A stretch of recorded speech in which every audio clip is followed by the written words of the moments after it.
Hey guys, welcome back to the channel. நான் part 1ல் எஸ்ஐபினா என்ன, மியூச்சுவல் ஃபண்ட்னா என்ன, டைப்ஸ் ஆஃப் மியூச்சுவல் ஃபண்ட்னா என்ன, எங்கே நம்ம இன்வெஸ்ட் பண்ணணும், இதெல்லாம் நான் சொல்லியிருந்தேன். சப்போஸ் நீங்கள் இந்த வீடியோ ஃபஸ்ட்டாக பார்க்குறீங்க அப்படின்னா என்னோட பார்ட் 1 வீடியோ செக் பண்ணிவிட்டு வாங்க. ஓகே, இந்த வீடியோவில் நம்ம என்ன பேசலாம் அப்படின்னா ப்ராக்டிக்கல் ஸ்டெப்ஸ். இப்போ இதுக்கு என்னென்ன டாக்குமெண்ட் வேணும், எங்கே இன்வெஸ்ட் பண்ணுறது அப்படின்னு, அண்ட் ஆல்சோ நம்ம வந்து என்னென்ன பாயிண்ட்ஸில் ரிமெம்பர் வச்சுக்கணும் ஒரு மியூச்சுவல் ஃபண்டோ ஒரு எஸ்ஐபியோ ஸ்டார்ட் பண்ணுறதுக்கு முன்னாடி. இப்போ ஸ்ட்ரைட்டாக வீடியோக்குள்ளே போகலாம். ஃபஸ்ட்டு என்னென்ன டாக்குமெண்ட்ஸ் வேணும் ஒரு எஸ்ஐபியோ ஒரு மியூச்சுவல் ஃபண்டோ ஸ்டார்ட் பண்ணுறதுக்கு அப்படின்னா, first one PAN card. PAN card இல்லாமல் உங்களால் மியூச்சுவல் ஃபண்டில் இன்வெஸ்ட் பண்ண முடியாது. சப்போஸ் உங்ககிட்ட பேன் கார்டு இல்லை அப்படின்னா என்டிஎஸ்எல் வெப்சைட்டில் போய் கண்டிப்பாக அப்ளை பண்ணுங்கள். The second thing Aadhaar card. Aadhaar கார்டும் மேண்டேட்ரி தான். இப்போ ஆதார் கார்டுக்கு கண்டிப்பாக உங்கள் மொபைல் நம்பரோட அந்த ஆதார் வந்து லிங்க் ஆயிருக்கான்னு பார்த்துக்கோங்க.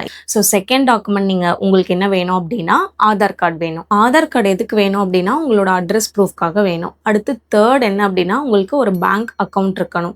இப்போ அந்த பேங்க் அக்கௌண்ட்டில் நீங்கள் வந்து எஸ்ஐபிக்கு நீங்கள் கொடுக்குறீங்க அப்படின்னா அந்த அக்கௌண்ட் மூலமாக தான் உங்களுக்கு வந்து எல்லா டிரான்சாக்ஷனும் நடக்கும். ஃபார் எக்ஸாம்பிள் நீங்கள் வந்து மந்த்லி ஆட்டோ டெபிட் பண்ணுங்கன்னு சொல்கிறீங்க இல்லையா, ஸோ அதெல்லாமே உங்கள் அக்கௌண்ட்லேருந்து டெபிட் ஆகிறதுக்கு ஒரு அக்கௌண்ட் நம்பர் வேணும். அண்ட் ஆல்சோ நீங்கள் இப்போ ஏதாவது ஒரு எஸ்ஐபியை நீங்கள் பாதியில் நிறுத்துறீங்க அப்படின்னா அந்த அமௌண்ட்டும் உங்களோட அந்த அக்கௌண்ட்டுக்காகத்தான் வரும். ஸோ அதனால தேர்ட் திங் என்ன அப்படின்னா பேங்க் அக்கௌண்ட் வேணும்.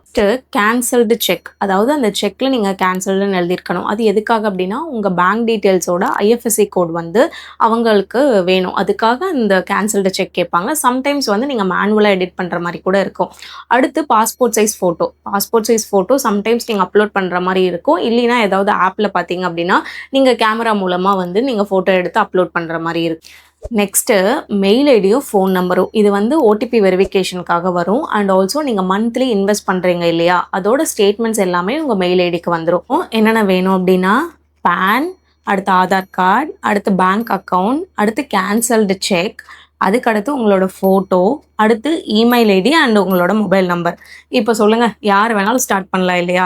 ஏன் அப்படின்னா உங்களுக்கு எந்த சேலரி ஸ்லிப்பு, எந்த இன்கம் ப்ரூஃப், டேக்ஸ் ப்ரூஃப், இந்த மாதிரி எந்த டாக்குமெண்ட்ஸுமே தேவையில்லை. யார் வேணாலும் ஈஸியாக ஸ்டார்ட் பண்ணலாம். ஓகே, இப்போது ஸ்டெப் பை ஸ்டெப்பாக எப்படி நம்ம எஸ்ஐபியில் இன்வெஸ்ட் பண்ணுறதுன்னு பார்க்கலாம். நான் ஒரு எக்ஸாம்பிளுக்கு நான் பர்சனலாக யூஸ் பண்ணுற க்ரோ ஆப்பை எக்ஸாம்பிளாக சொல்கிறேன். இப்போ நீங்கள் க்ரோ ஆப்பை ஆப் ஸ்டோர்லையோ இல்லை ப்ளே ஸ்டோர்லையோ டவுன்லோட் பண்ணிக்கோங்க. அடுத்து ஃபஸ்ட்டு என்ன டீட்டெயில்ஸ் கேட்கும் அப்படின்னா உங்கள் மொபைல் நம்பரும் மெயில் ஐடியும் கேட்கும்.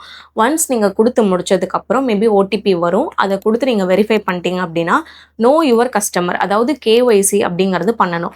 கேஒய்சிக்கு எந்த டாக்குமெண்ட்ஸ் வேணும் அப்படின்னா பேன் அண்ட் ஆதார் கார்டு வேணும். ஸோ ஆதார் கார்டு வந்து லிங்க் ஆகிருக்கக்கூடிய மொபைல் நம்பருக்கு உங்களுக்கு ஒரு ஓடிபி வரும்.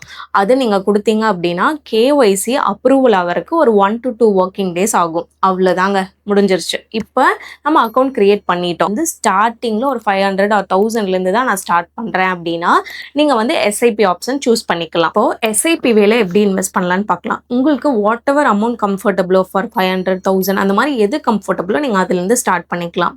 என்ன ஒரு விஷயம் நீங்கள் பண்ணணும் அப்படின்னா சேலரி டேட்க்கு ஒரு 2 to 3 டேஸ்லேயே நீங்கள் ஆட்டோமேட்டிக்காக டெபிட் ஆகிற மாதிரி ஒரு ஆப்ஷன் சூஸ் பண்ணிக்கோங்க. டேட்டில் சொல்கிறேன்.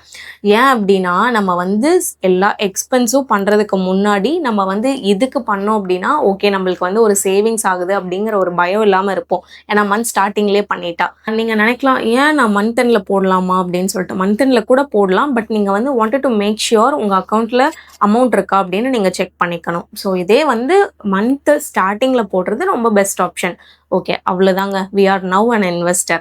ஓகே, இப்போ இதில் வந்து ஸ்டெப் அப் அப்படின்னு ஒரு பிளான் இருக்குது. ஸ்டெப் அப் அப்படின்னா ஒரு 6 months ஒன்ஸ் வந்து ஒரு 10% அந்த மாதிரி நீங்கள் வேணும்னா இன்க்ரீஸ் பண்ணிக்கலாம். இப்போ ஃபஸ்ட்டு ஒரு 500 இன்வெஸ்ட் பண்ணிட்டு இருக்கீங்க.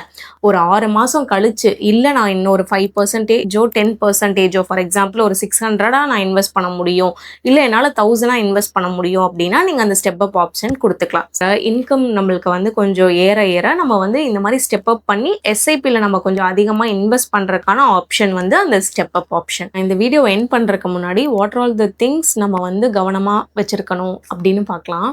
என்ன அப்படின்னா ஃபஸ்ட்டு லாங் டேர்முக்கு தான் எஸ்ஐபி நல்ல பெனிஃபிட்டாக இருக்கும். நம்ம என்ன பண்ணுவோம், சம்டைம்ஸ் வந்து ஃபார் எக்ஸாம்பிள் ஒரு 6 மாதத்தில் நீங்கள் ஒரு 10,000 அந்த மாதிரி இன்வெஸ்ட் பண்ணியிருக்கீங்கன்னு வச்சுக்கோங்களேன். அதை போய் ஓப்பன் பண்ணி பார்த்தீங்க அப்படின்னா சப்போஸ் நெகட்டிவில் கூட காட்டும். ஸோ எஸ்ஐபிங்கிறது லாங் டேர்முக்கு தான் பெனிஃபிட்டாக இருக்கும். அண்ட் காம்பவுண்டிங் அப்போ தான் நம்மளுக்கு ஒர்க் அவுட் அவுட் ஆகும். ஃபார் எக்ஸாம்பிள் இப்போ என் பையனுக்கோ பொண்ணுக்கோ நான் வந்துட்டு கல்யாணத்துக்கோ இல்லை படிப்புக்கோ சேர்த்துறேன் அப்படின்னு சொல்லிட்டு நான் வந்து லாங் டேர்ம்க்கு சேர்த்துறேன் அப்படின்னா நீங்கள் அதை இன்வெஸ்ட் பண்ணிட்டு விட்டுறணும். செகண்ட் திங், இல்லை இன்னைக்கு மார்க்கெட் ரொம்ப கிராஷ்ன்னுலாம் சொல்கிறாங்க, எனக்கு பயமாக இருக்குது, என் மணி போயிடுமோ, அந்த மாதிரிலாம் யோசிக்காதீங்க. நான் லாஸ்ட் வீடியோவில் சொன்ன மாதிரி எப்பவுமே மார்க்கெட் கிராஷ் ஆகிற டைமில் தான் நம்மளோட அமௌண்ட்டுக்கு யூனிட்ஸ் நிறையா நம்மளோட அக்கௌண்ட்டில் வந்து ஆட் ஆகும். ஸோ அந்த பாயிண்ட் எப்பவுமே நம்ம வந்து ஒரு பதட்டத்தில் ஒரு ஓகே நம்ம வந்து இப்போதைக்கு அதை வித்ட்ரா பண்ணிடலாம் அப்படின்னா நம்ம அவ்வளோ நாள் சேர்த்த ஒரு காசுக்கு எந்த ஒரு பெனிஃபிட்டுமே இருக்காது.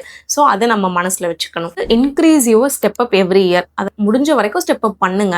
அண்ட் இந்த லாஸ்ட் திங், டெய்லியும் போய் செக் பண்ணுறது. இப்போ ஒரு தடவை நீங்கள் மந்த்லி டெபிட் ஆயிடுச்சு, மேபி அந்த அன்னைக்கு வந்து எவ்வளோ யூனிட்ஸ் அலோகேட் ஆயிருக்கு அப்படின்னு நீங்கள் பார்த்துக்கலாம். அதை விட்டுட்டு டெய்லியும் போய் பார்த்தீங்கன்னா அது உங்களுக்கு ஒரு ஸ்ட்ரெஸ் கிரியேட் பண்ணி விட்டுரும். ஐயோ என்னடா நம்ம இவ்வளோ தூரம் இன்வெஸ்ட் பண்ணுறோம், 1 இயராக இன்வெஸ்ட் பண்ணுறோம், ஒன்றுமே வரலையே அப்படின்னு சொல்லிட்டு.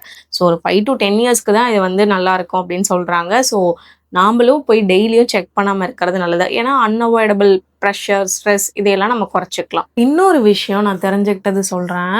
ப்ரோவில் போனீங்க அப்படின்னா ஃபண்ட்ஸில் வந்து டைரக்ட் பிளான்ஸ் அப்படின்னு இருக்கும்.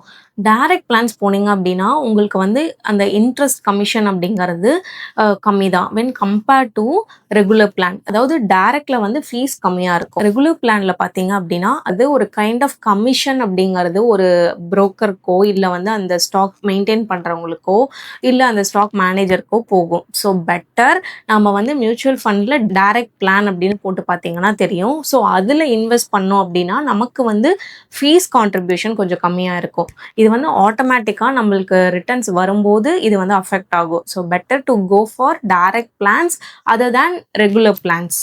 இந்த வீடியோவில் நான் என்னென்ன டாக்குமெண்ட்ஸ் வேணும் அண்ட் எஸ்ஐபியை ஸ்டெப் பை ஸ்டெப்பாக எப்படி க்ரியேட் பண்ணுறது and what are the points we need to remember before investing இதெல்லாம் நான் சொல்லியிருந்தேன். ஸோ இந்த வீடியோ உங்களுக்கு கொஞ்சமாவது ஹெல்ப்ஃபுல்லாக ஃபீல் பண்ணுச்சு அப்படின்னா கண்டிப்பாக ஷேர் பண்ணுங்கள். ஏன் அப்படின்னா நல்லா இன்வெஸ்ட் பண்ணணும்னு ஆசைப்படுறாங்க, பட் ஆனால் வந்து அது எப்படி ஸ்டார்ட் பண்ணுறதுன்னு தெரில அப்படின்னு.